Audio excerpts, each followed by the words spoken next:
Hey, I'd like to welcome you to another episode of Mission Matters. My name is Adam Torres, and if you'd like to apply to be a guest on the show, just head on over to missionmatters.com and click on Be Our Guest to apply. All right, so today I have Dara Wheeler on the line, and she is Chief Marketing Officer at Axiom Medical. Dara, welcome to the show. Thank you, Adam. Appreciate it. All right, Dara. So excited to get into today's topic. So we'll talk about really employee health in the workplace. And I know Axiom Medical has a long history on working in this niche and in this segment, and we'll get into that. But before we do, we'll start this episode the way we start them all with our Mission Matters Minute. So, Dara, we at Mission Matters, we amplify stories for entrepreneurs, executives, and experts. That's our mission. Dara, what mission matters to you? My mission is all about helping employees, and that means my employees that work for me, Yeah. as well as other employers, and making sure that those employees have any of the resources they need to stay healthy in the workplace. And that could even mean as far as also being a strong voice for women in the workplace, too. Yeah. It's awesome. Love bringing mission-based executives on the line, really to share why they do what they do, like what gets them excited and motivated to go out there in the marketplace and to make a difference. So great having you on the show. And I guess just to get us kicked off, we'll get into the overall topic. But like, tell us a little bit more about your background. Like, how did you get started on this path, really, to healthcare? Yeah, so I have been at Axiom for most of my career. I've been here for going on 16 years, Mhm. and I'm a little bit passionate about my role here, and I think that we'll get into some of the reasons why. But I was somebody that had a background in education and Yeah. training, and I thought I would be a teacher one day. Mhm. And I figured out that having an executive role, I was able to use so many different skills, Mhm. including coaching, teaching, training, and all of these things that I thought I would end up in. So I actually thought I'd be a high school teacher one day. And I started part time at Axiom and fell in Mhm. love with the business, the industry, our clients, Yeah. and the rest is history. A lot of roles along the way. I have been in HR, Mhm. operations, accounting, finance, business development, just a little bit of everything. We were a very small organization that is not so small anymore. So I've had a lot of opportunity to learn various roles, and Yeah. that has given me a skill set and experience that I just couldn't have paid Mhm. for. It also led me to realize how much business is really an interesting subject. I Yeah. had this image of business from, I think, probably an episode of Friends where everybody kept asking Chandler what he did and nobody ever knew. And I had this image of business people sitting behind a desk always working on spreadsheets. And that's just really not what working in this role or this Mm. company has been about. It's been about relationships and people, and it's never been a dull moment. So Mm. for a bit of an adrenaline junkie like me, it's been a lot of fun. And so I went back to school, got my MBA Mhm. because I decided business was where I was going to be, and Mhm. whether it was with Axiom or another company. Yeah. And that I've felt like that I never regretted that move, and I've really enjoyed my time, my 16 years here at Axiom. It's been a wild and fun ride. Wow, what an amazing story. And I feel like you're pretty rare for the stories that we hear nowadays. And not saying this doesn't happen, but I feel like the people that, go this path don't always get like their stories not always heard. And what I mean by that is somebody that starts and works their way up. They further their education, as you mentioned, you did. They work their way up into leadership, into an executive role, and they stick with the company from when it was, as you mentioned, very small to now, like you mentioned, a larger company. I want you to talk for a moment, if you would, to some of the people that are out there right now that maybe don't know that that's an option for them. And what I mean by that, I'll tell you why. Like this whole idea of like job hopper economy, this, that, the other. Like if you're with a great company, or if you have the ability to grow with a company that's treating you right, and that is allowing you to progress, like. Can you just talk a little bit about like what that's meant to you? Because I feel like it's a unique story nowadays that doesn't get told often enough. Yeah, and when I coach employees and have Yeah. these kind of conversations, I think it all goes to what motivates you. Yeah. If you are motivated by a title and Mhm. a paycheck, then Yeah. yes, absolutely going from company to company, or if it's just opportunity for experience, I do think Yeah. there's some value in that. I have been very fortunate to, at my tenure at Axiom, be able to have Yeah. a lot of great mentors and people Mm. that encouraged learning. And people ask me if I'm interviewing employees or being interviewed, they often ask me, well, what kept you around for the last 16 years? Yeah. And for me, it's the ability to grow and learn. Mm. And if I ever felt like I was in this role and kind of knew it all and didn't feel like Mhm. I was continuing to evolve and learn, then I'd probably look again for something else. But Yeah. for me, I've always had an opportunity to learn something more, to learn something about myself or Mhm. the employees I work with or the teams I'm supporting. Mhm. And as long as I feel like I'm growing in a role, that's been a big part Mhm. of why I've stayed. And so when I look at bringing, especially we have a lot of new Mhm. employees in the workplace. Maybe this is their first role out of school. Mhm. And I've been really proud of building teams of other employees that have stuck around for a long Yeah. time. So I have a couple of employees that have worked for me on my marketing team that have been here for 10 years, five Wow. years, 6 years. One of my employees, this was his first role straight out of college. And it was so much fun because he's our graphic designer and he came up the first day with an interview, and we love telling the story, with Mhm. this beautiful portfolio of work he had done for Axiom on his first day of an Wow. interview.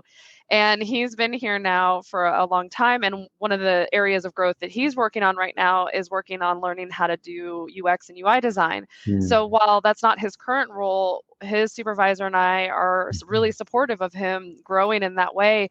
And hopefully, we're going to continue to evolve his role so that Mhm. he can use the new skill set he's got at Axiom, because we've Mm. got a lot of great team members that have brought these Mm. skill sets to the company, and we want them to stick around if it makes sense for them and for the company. And so it's been something that's really exciting for me. And the other thing that I love about what Axiom does, and this is across the board, every executive at the company and leader at the company does this. Mhm. When we professionally develop employees and work with them on their development, Yeah. we find out what their passions are and where they want to grow. Mhm. So even if I hire somebody in a marketing role, maybe that's not their passion or their skill set that they want to continue down the line.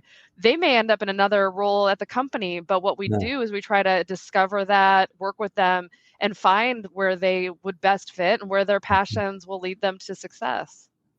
Oh, I love it, and it's a great story and a testament to the company overall, and leadership, and just all around. Like that doesn't happen by accident. Like it's very thoughtful, and I think on the other side of things, I may have framed the question from the employee standpoint, but you also gave a lot of words of wisdom and insight for the leaders that are out there watching this right now, that are heading companies and then the executive position, on how to create that type of environment to for people to grow. So I think you gave a lot of value there and great insight. And when I think about that, so you combine like the internal culture that you let us know about at Axiom, and then you combine that with employee health and thinking about what it's like in the workplace. Like who would you want but a company like this that has that passion and passionate employees and executives working on it. So I think it's a great fit and also a great segue. So that being said, employee health in the workplace. I mean, first off, maybe give us a little bit of the history of Axiom specifically and working in that niche, if you will. Yeah, and it is a niche, and it's something Mhm. that I laugh. It's a niche industry and a niche role that isn't so niche anymore. Yeah. So occupational health is and population health is our background.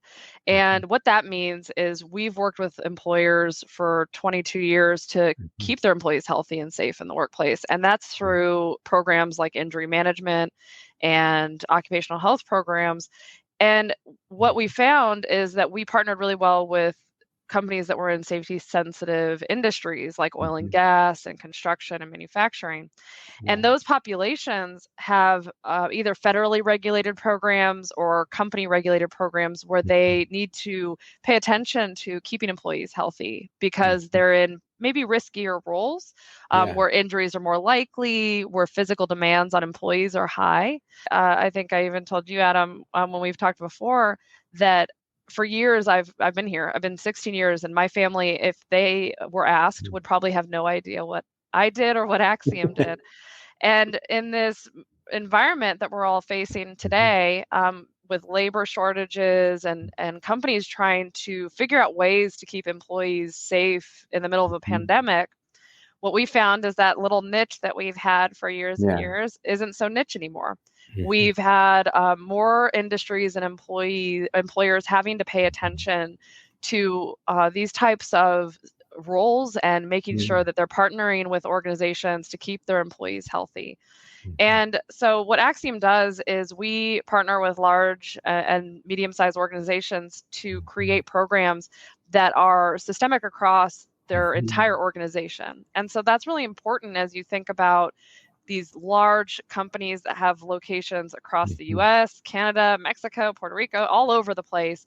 How do you create a system and a way to maintain employee health across all of these locations and populations and areas? And that's been our expertise. We were called upon in the early days of the pandemic to partner with our clients to think about infectious disease. And we have a chief medical officer, and he's amazing. His name is Dr. Scott Cherry. And the specialty of a chief medical officer in this space is occupational health. And so they have a specialty and a board certification in occupational health. And I'll talk about that in a second. But they also have a little designation behind their names that's an MPH. So they're also masters in public health. And when you think about what we're facing in the middle of a pandemic and a crisis, that expertise becomes incredibly critical for organizations dealing with these large populations, because it's not personal health. It's not me going to my personal physician and saying, hey, doc, I'm not feeling well. It's managing very large populations and making sure that we're protecting those populations as best as we can. So having a doctor like Dr. Cherry on board, occupational health physicians are very few and far between. There's a handful in the US, and they have a very special background in their experience, typically in the military or supporting large industries and companies. So Dr. Cherry's got both. He's both, he was a military physician as well as a physician that supported companies like Chevron and others in his career. So when you take that type of specialty and the work we've had in employee health and wellness, and then you think about translating that to new industries and new people or new companies trying to deal with infectious disease in the workplace, it's brought employee health and wellness front and center for some industries that have maybe not had to pay as much attention to that in prior years.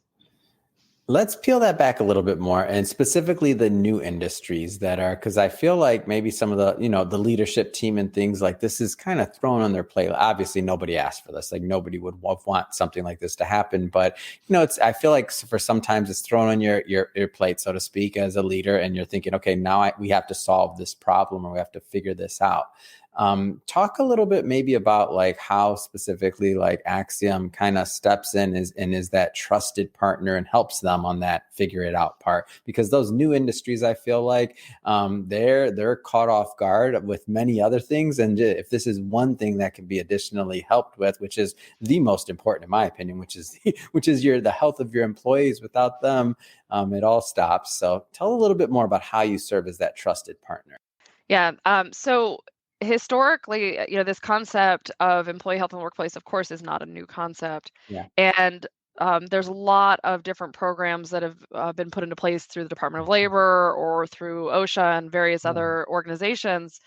And there's a concept of total worker health and thinking about employees in the workplace beyond just their physical health, mental health, their financial health, their family health. All of these different pieces come into place. What a lot of organizations who have faced these challenges and these industries have faced these challenges in the past that are through regulation and through experience, paying a lot of attention to a Yeah. role in health and safety. So, for an oil and gas example, there is a huge safety infrastructure in oil and gas that pays Yeah. attention to health and safety. They partner with HR and operations and Mhm. leadership to create a program of health and safety. But that's Mhm. very specific to some of these industries. And when Yeah. you look at dealing with the impact and the scale of a pandemic Mhm. that we're facing, Mhm. industries like the food and beverage industry, there was a lot of news early days of Oh, the yeah. food industry, the meat packing Yeah. plants. And although they've had a history of paying a lot of attention to safety and health, Mhm. the scale of what they were facing with a pandemic was Mhm. very different. And then when you even when you look at the media and entertainment Oh, yeah. industry, you would never think that Oh, Hollywood would be paying much attention to health and safety, but yeah. they were one of the first industries to try to create Mhm. regulation around keeping employees healthy and safe. And Mhm. what that does is that then creates a framework to bring everybody back to work, to create all the good content we like from Netflix and Amazon Please Prime, keep it keep coming. it up. We want to I said we have to do our duty and help these production companies come back because Yeah. I want to watch my shows. So but it's being able to break down those silos, because what you find is you've Mhm. got the safety industry and you've got this department Mhm. maybe paying attention to health and safety, but you've got HR, you've got operations. Mhm. Often in organizations, you have a whole risk team that's paying Yeah. attention to risk. And so you've got these silos of different Mhm. departments working on different things. Mhm. And what we've heard from a lot of organizations in the middle of the last couple of Mhm. years is that they created crisis response teams, they Yeah. created COVID response teams to bring all those groups together. Mhm.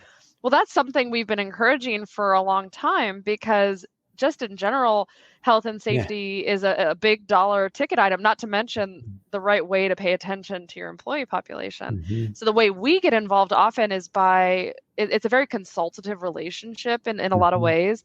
So while we may come in for very specific programs, okay, let's Mhm. start with injury management. How do we manage injuries in the workplace? And Axiom, that's been our kind of core business for 22 years. Mhm. But often through these conversations, you're bringing HR and leadership and safety and risk to Mhm. the table, and thinking about breaking down those silos and having these greater conversations Yeah. about the impact. Because, like I said, although doing the right thing for employees is so critical right now, Mhm. there is a lot of dollars associated with this. Probably one of the Yeah. biggest spends for any employer is the health insurance spend or insurance spend.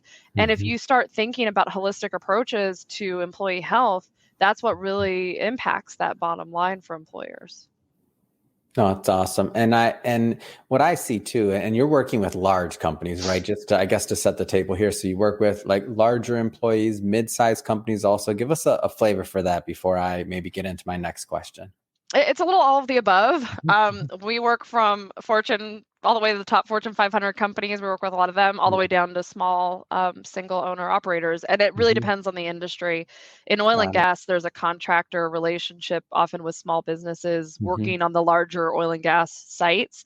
So we Yeah. work with both. We'll work with the big, large majors in oil and gas, but then we'll also Mhm. help support their contractors that may be a single owner operator. So Mm. most of our clients are in the mid to large employer space, but Yeah. the great thing about what we do is it can support Mm. every type of employer out there.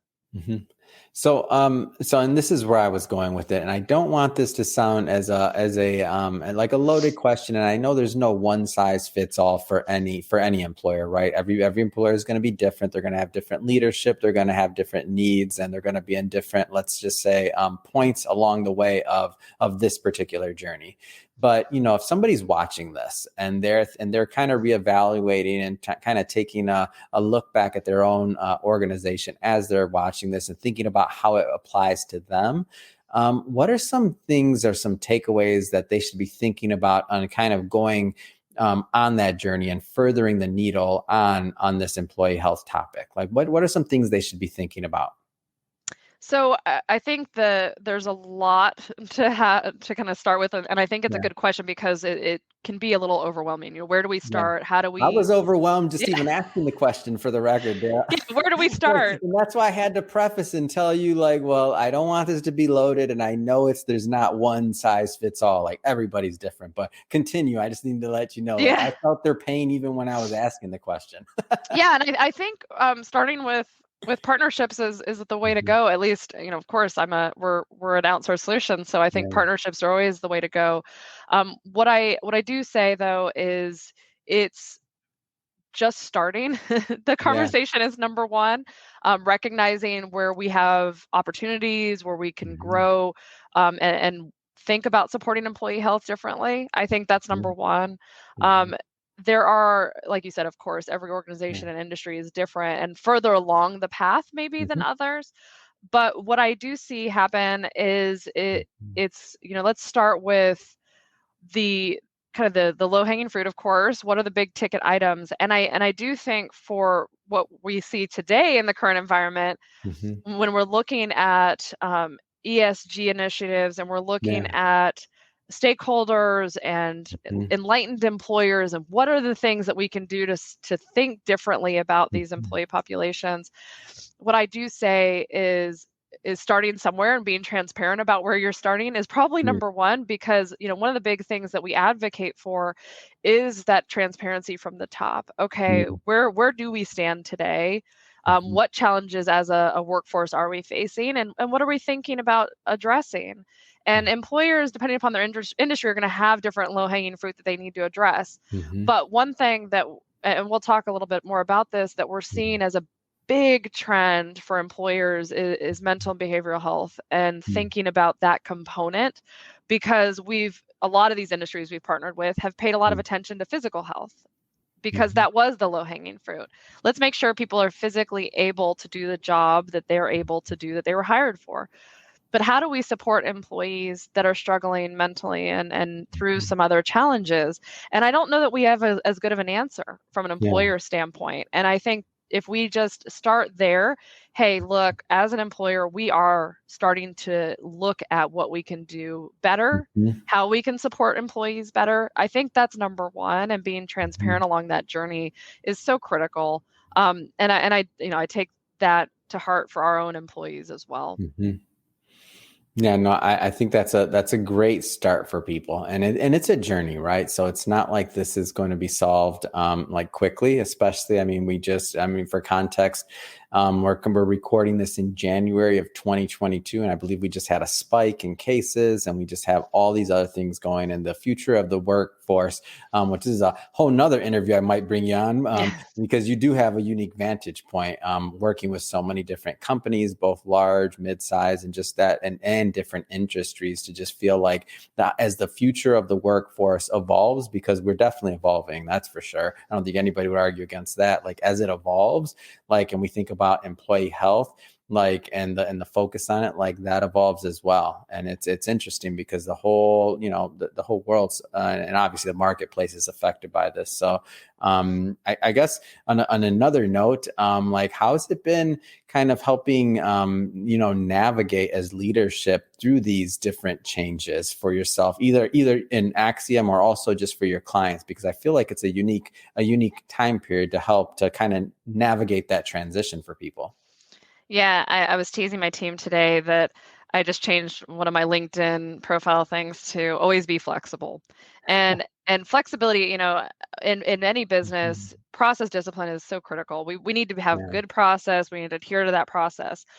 But with the environment we're dealing with and how Mhm. quickly evolving and changing it is, if we're not a little bit flexible, or we're not Yeah. adapting to the market conditions today, Mhm. then we're not going to be responding to what our employees need or what our clients need. So for Yeah. us, it's been um, there's a lot of studies around innovating through crisis. And I think a lot Mhm. of employers, and our own company is a great example of that. When you're faced with crisis and you're Mhm. faced with a really challenging global situation, Yeah. you either innovate or you die, right? So it's one of those things that we have to keep kind of the Mhm. analogy of the shark always swimming.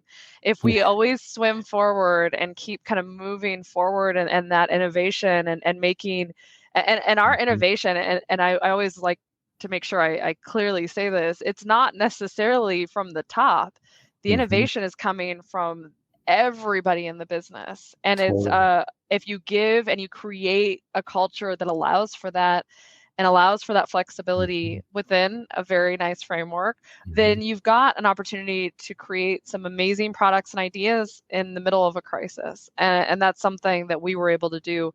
Um, as you said, Omicron spiking right now. We've had an interesting couple of years as a Mhm. country, but what Axiom has done has been really interesting in that we've been in this business of occupational health for 22 years, but we Mhm. were able to take that experience and pivot and support with new products, new industries, and that type of innovation and ability to kind of think about how we can help employers in the middle of their worst day Mhm. and their employees' worst day. That's been the makeup of who Axiom has been from the beginning.